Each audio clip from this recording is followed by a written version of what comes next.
Greetings, family.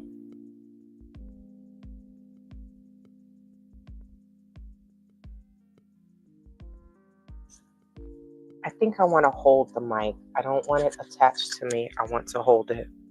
And I hope the fan is not too loud. But greetings, greetings, greetings, and welcome back to another Friday Night Frights.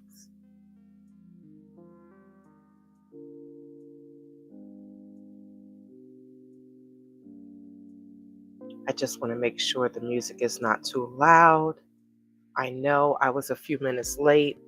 My hair wasn't doing what I wanted it to do, but it's mine and it's natural, so I'm gonna let her do what she do.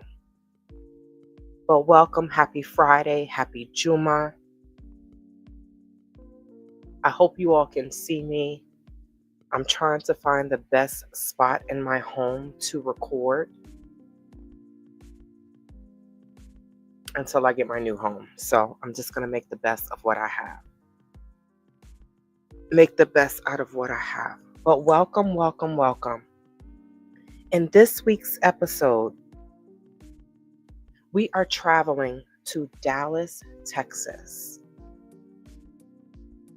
This week's podcast is called 911 Calls from Hell. I know that this is going to be demonetized or limited, but there's nothing I can do about that. And honestly, I'm okay with it. My shirt is probably wowing for respect, right? Y'all probably see lines and everything because of this. So I put the wrong shirt on, but it's okay because I'm going walking. Take Stella walking after this. So let's get started.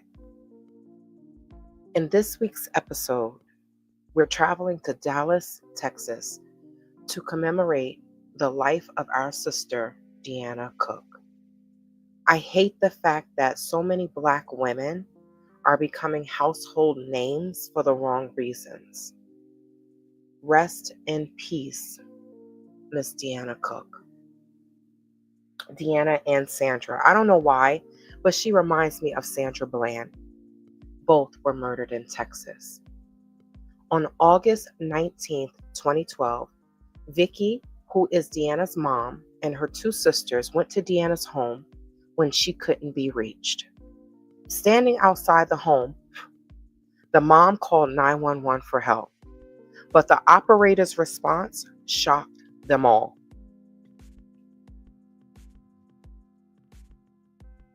Sorry, guys, I need to take my phone out. The operator's response shocked them all. The operator was like, "Ma'am, you need to call the hospitals or the fire department or the jailhouse to see if she's there before we can send someone out." Per Deanna's elder, Carlita, her older sister. The dispatcher was not only rude, but extremely nonchalant and flippant. Unfortunately, we know that sometimes Black women don't get the best assistance, unfortunately. So after hearing the female 911 dispatcher dismiss her mother's concerns, Carlita kicked the door in and told her mom to hang up. Mom was still on the line with the incompetent 911 dispatcher when she found her daughter's body in the bathtub. I can't imagine finding my murdered sister with my mom, other sister, and while an idiot dispatcher is still on the line. It sounds like the beginning of a bad joke, right? Sadly, it wasn't. And when Deanna's mom started yelling, the dispatcher acted like it was another day in the park. This made my blood boil, so I had to share this story with you all. And get this, family, that's not the worst part. Deanna made 3 911 calls. 2 of them were made prior to her death, and the third one recorded her murder. Yes, I said her murder was recorded while on another 911 call with a female dispatcher sat on the line. Deanna Cook lived with her husband She lived in fear of her life, of her ex husband. She lived in fear of her ex husband her whole life, right? Well, I shouldn't say that. Let me rephrase that. It wasn't her whole life. Deanna Cook lived her life in fear of her ex husband, Delvecchio Patrick, after marrying him on June 4th, 2008. And in 4 years, 2 months, and 15 days later, she was found unalive in her bathtub. Their relationship was tumultuous to say the least. And in a 911 tape obtained by News 8, she can be heard saying, "I have a stalker." Deanna was so afraid that she thought even calling the police would get her killed, but that didn't stop her from calling. That's what makes her story even worse. Some Black people are afraid to call the police in fear of the police hurting us. And you will hear her say that in one of her 911 calls. But Deanna called over and over again on Delvecchio, who is also known as Red. Did Red know something Deanna? Did Red know something Deanna didn't know? I thought I turned my phone down. That transcript read, "Cook, I don't know him. I don't want him to know." So Deanna called the police, called 911, and she said, "I don't want him to even know I called." You know what I'm saying? That's the thing. That triggers him when he knows I called. He tears the stuff up in my house. The operator states, "We'll tell them, but they're still going to contact you." Deanna had called 911 repeatedly in the weeks and months prior to her murder, prior to her death, with the same concerns. Deanna Cook's first 911 call was 3 minutes and 29 seconds. Deanna Cook's second 911 call was 8 minutes and 11 seconds. And another call, she could be heard saying her ex was watching her house. Now, before I play this recording, I want to read snippets of the conversation and the opinion of the reporter. So Cook states, "He's already tried to kill me 3 times. I'm just really fed up with this. I can't keep moving and changing my life because of this expletive." The operator tells her to document police calls and get a restraining order. Cook is frustrated, afraid, and tired. "Cook, I've been going through this for 5 years with him. It's still the same thing.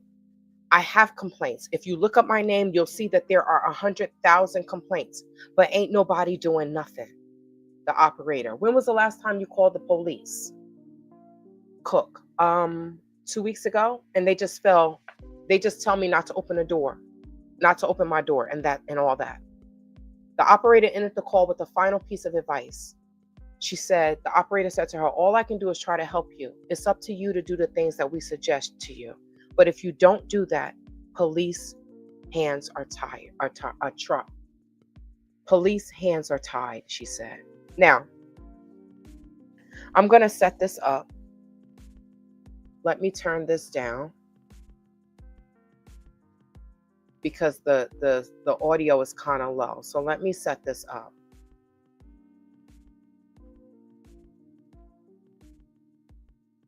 Now, this is let me see.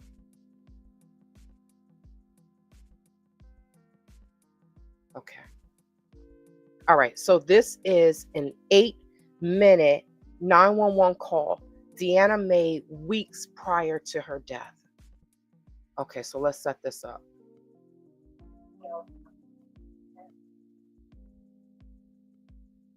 Let me share my page. Because let me see if you all could still hear it. And let me turn the music completely off because you may not be able to hear it. So let's play this.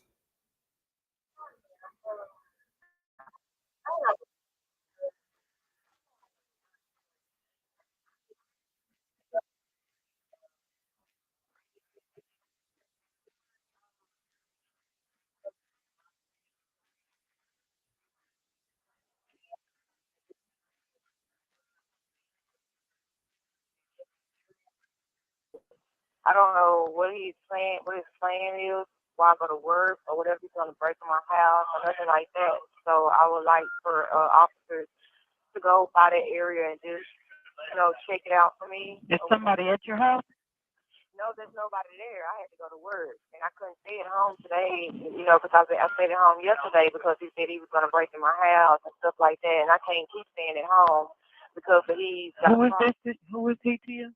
he's my ex-husband, and they done already excluded him from over there in T. Gordon Place. He's not even supposed to be in the area, and he has on. T. Gordon Place, is that an apartment or a house? It's a house, and it's 9359 Crimson Court.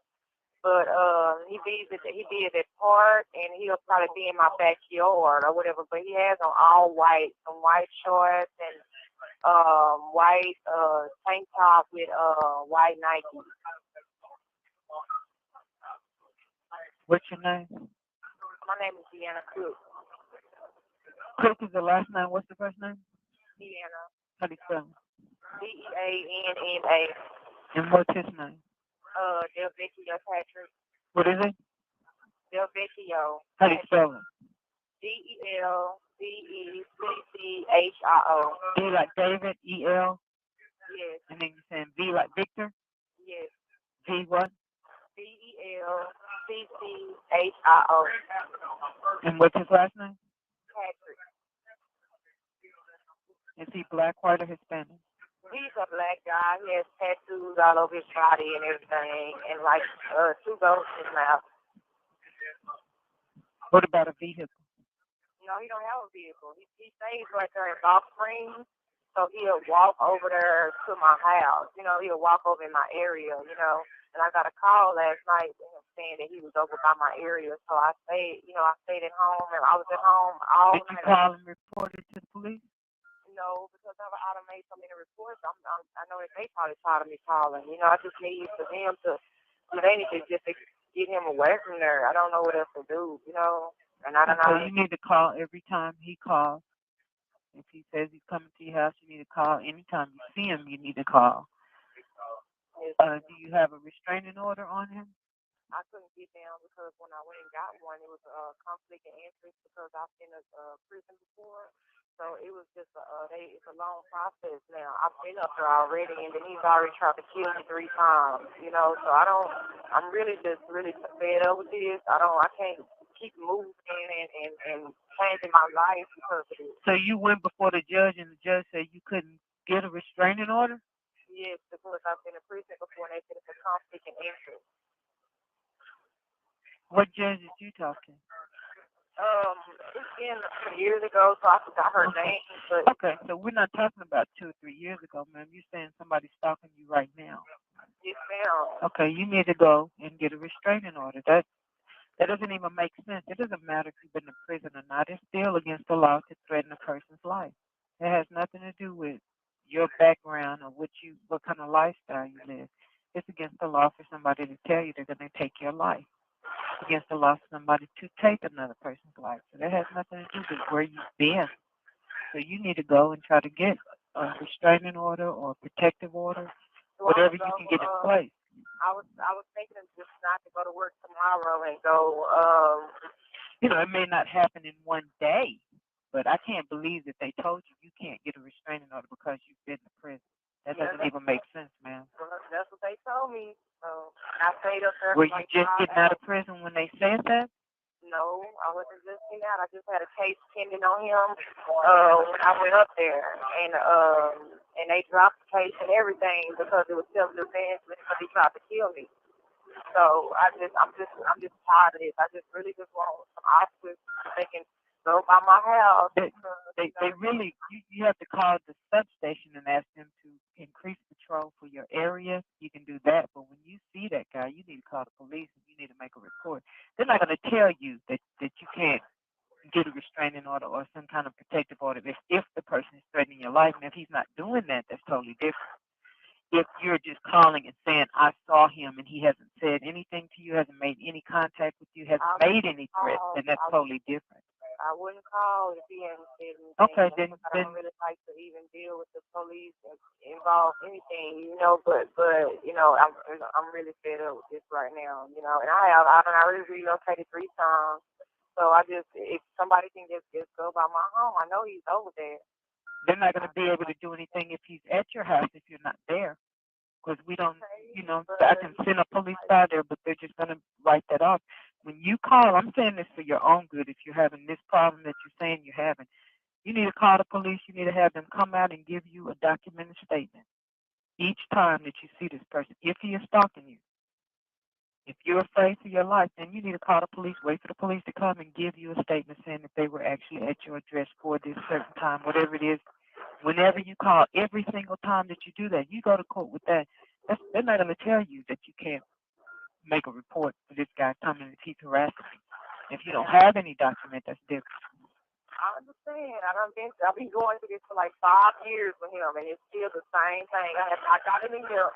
I already have to relocate. Well, if you're doing like what you're doing now, when they go out there, that's not going to be documented because we don't have a complaint.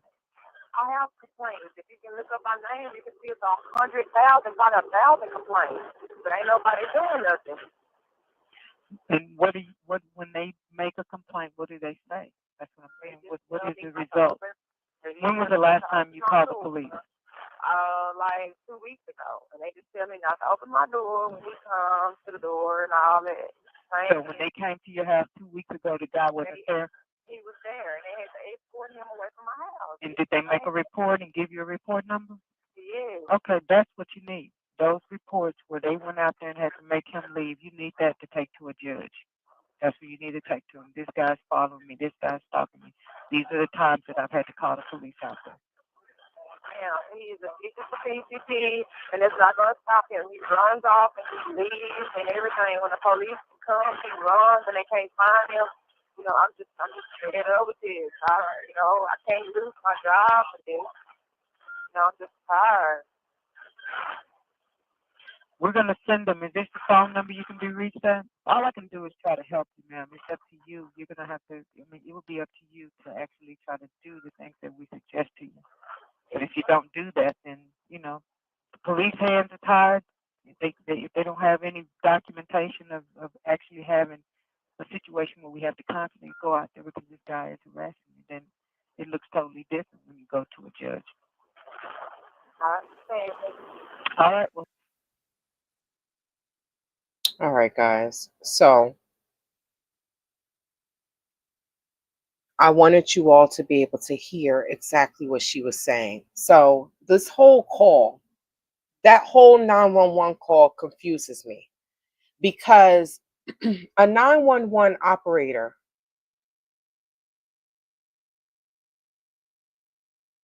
can't believe. Okay, so let's see. Where are we here? Okay.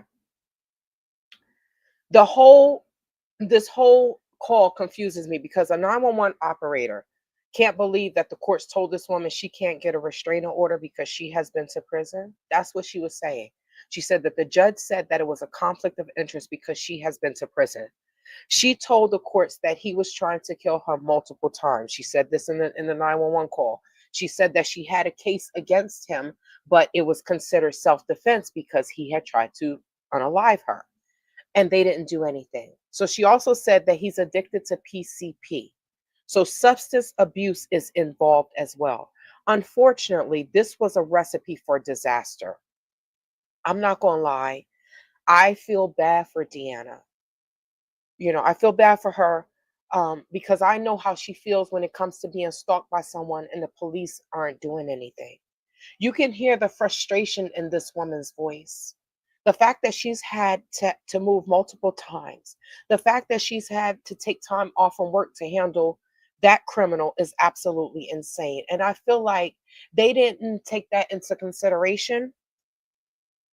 And they don't take that into consideration because they come and get paid to work in the legal system, but we don't get paid when we have to go to court and have to deal with these criminals that continue to harass, stalk, and in this case, unalive.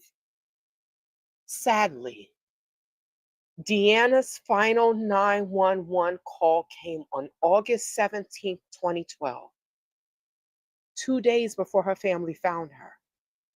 These people were grossly negligent. And when I say these people, I'm talking about the Dallas police.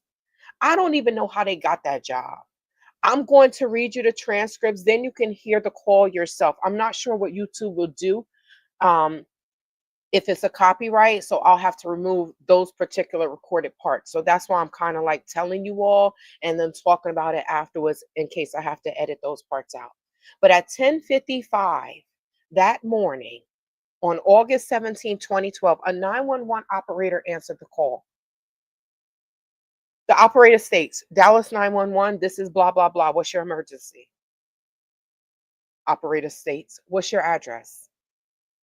In Cook's final call, Deanna never speaks to the operator. But over the next 9.5 minutes, she is heard pleading with her attacker and begging for her life. 9.5 minutes. About 3 minutes into the call, a voice believed to be her ex-husband asked if she called the police. Didn't she say in a previous call that didn't she say in previous 911 calls that triggers him? Cook is heard to say, I'm not doing nothing to you. Now, they say during this time, the police call sheet states that the operator was searching for Cook's address because Deanna had called from her cell phone. As the operator supposedly searches for Cook's address, Deanna had Cook's, Deanna. Okay, I'm sorry. As the operator supposedly searches for Cook's address, Cook is pleading for her life. You'll see why I say supposedly when you hear the call. Cook says, "Please, Red, I did not do nothing. I'm nice. I'm nice. Please." Delvecchio Patrick responded, ordering Cook to kneel down and then adding that he's going to unalive her. By 11:04 a.m., 9 minutes after the call started, the operator found the address and updated the computer entry, labeling it a priority 2 call. Now, that's a lower priority call and slows down the response time, fam. So much so that the police stopped to check on a burglar alarm that went off and at a convenience store to get water. Within 20 seconds, there's a final plea from Cook, and then the man she called Red answered with the final threat saying that he was going to kill her. At 11:04.25, the call goes silent. Almost an hour later, the police finally arrive at Cook's home. 51 minutes to be exact since she had called. 51 minutes had passed. They knocked on the door. No one answered. They knocked on the door. No one answered, and they left. You heard me correct. They left. Dallas police. Police had failed to check if there had been previous calls to Cook's address. Had they had done so, they would have noticed that Cook had called the police multiple times complaining about Patrick, complaining that Patrick was stalking and threatening to unalive her. Deanna's family discovered her body, y'all, 2 days later after her last 911 call. On the day Deanna Cook was killed, the Dallas 911 call center had a handful of operators on duty and no supervisors were helping with difficult calls. What? In Dallas? The article states the operator on that final call was suspended for 10 days, but ended up resigning. Another article says she was fired. This is the 911 operator that was on the line when Deanna was murdered. In my research, I found out the dispatcher did an interview with NBC. Tonita Hopkins breaks her silence on answering the chilling 911 call in which Deanna Cook is heard pleading for her life. Hopkins described a 911 call center that was short-staffed and overwhelmed, and reveals her surprisingly personal history that draws parallel to Cook. You can check out the video if you like. I will leave all the links in the description box below. She was complaining about her family and this, that, and the third. But, ma'am, even if you were overwhelmed and it was, short staff, that call showed. I mean, if you listen, you would heard that this woman was in danger. Now, this woman right here is Angela Harrod Graham. This is the dispatcher that took Deanna's mom's call. When Deanna's mom called, this woman was terminated as well. She appealed her termination, but it was upheld. It was stated that she did not follow protocol because if someone calls a 911, ask a 911 operator to send the police, it is in no way, shape, or form the duty of the operator to say we're not sending anyone. But then she says that she followed protocol. She showed no compassion. No compassion did she have or show when Deanna's mother called saying she hasn't heard from her daughter. And that is what one of the people that was speaking on this said, that the caller that took the mom's call, the operator that took the mom's call, she didn't show any compassion. So either way, she was fired and her termination was upheld. This case has forced Dallas police to take a hard look at their 911 center and make operational changes, because every call revealed Cook's frustration and exasperation in an effort to find safety from her ex-husband. The Dallas Police Department would like Okay, so this is what the Dallas Police Department said. The Dallas Police Department, tongue twister, would like to make clear that they were not responsible for the release of the 911 tapes and believes the retention of these tapes is crucial to the investigation and prosecution of the homicidal case. Of course, they didn't release the tapes, nor did they want them released, because it shows them in a horrible light of incompetence and a lack of empathy and compassion. Now, let me pause this and make this disclaimer. This video has been chopped up to fit the time frame, and viewer discretion is extremely advised. Now, this will give any and everyone the time to cut this video off if you do not want to hear the 911 call. What's your emergency? Pause. I'll give y'all 10 seconds.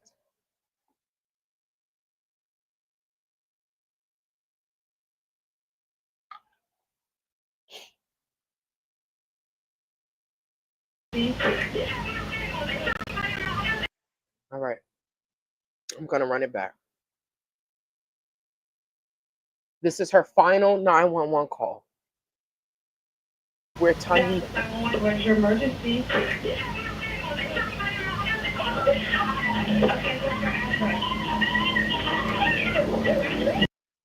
Now, Deanna begins with saying, "Get out of my house." Then we can hear that she's fighting for her life. Did the operator not hear that? Because then she asks, "What's your address?" The yelling and screaming should have been a sign that this is an actual emergency. Red, whatever their high alert. I'm gonna need an address.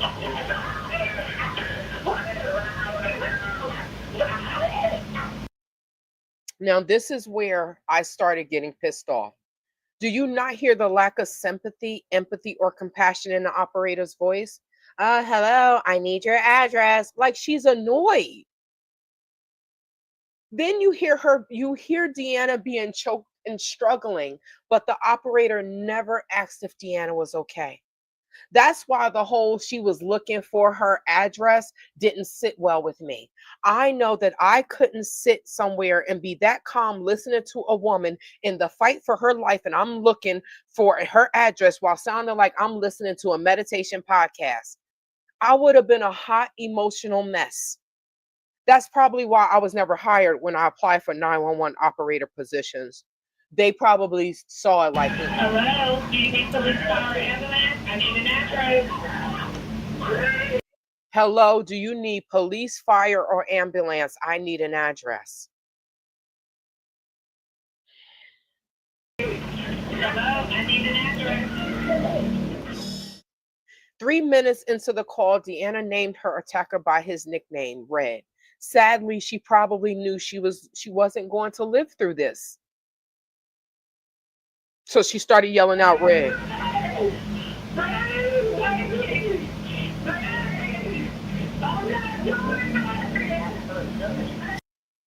At this point, the operator is just listening to this woman plead for her life because she has completely stopped talking. I'm getting emotional.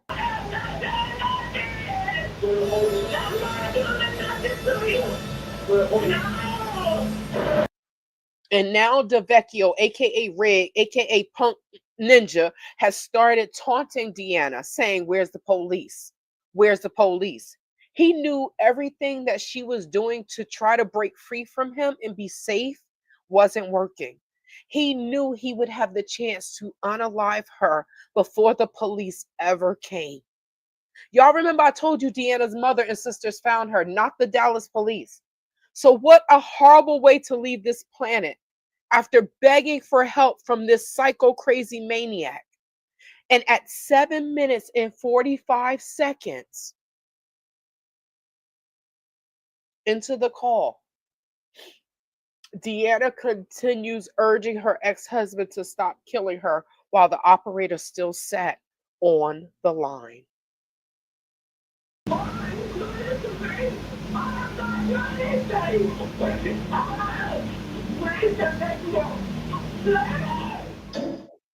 And at the 8 minute and 30-second mark, the struggle and presumably Deanna's life came to an end, with Del Vecchio being heard repeating.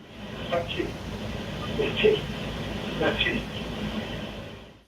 And for the last 2.5 minutes, only the barking of Deanna's dog can be heard. I think the whole call was like 11 minutes and some change, almost 12 minutes.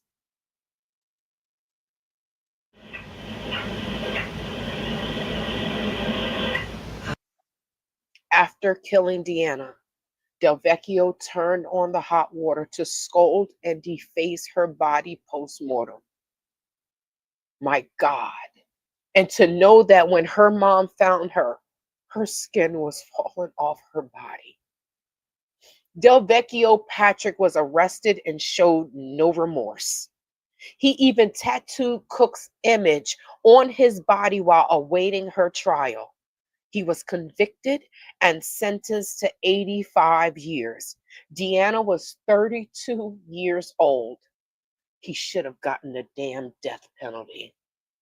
I believe in capital punishment. I'm sorry. These men are absolutely killing us, and this is just one of so many true crime stories that I have. Rest in power, Deanna, and may your spirit haunt Del Vecchio Patrick, aka Red, for the rest of his life. Wouldn't that be perfect if someone is unalive that way that they can go and their spirit can haunt the murderer? That would be perfect.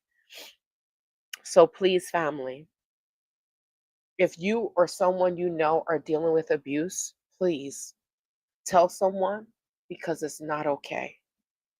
I know it's not easy to get away, but if you can strap yourself with a pow pow, then do so. Thank you for joining me for another Friday Night Frights. Deanna,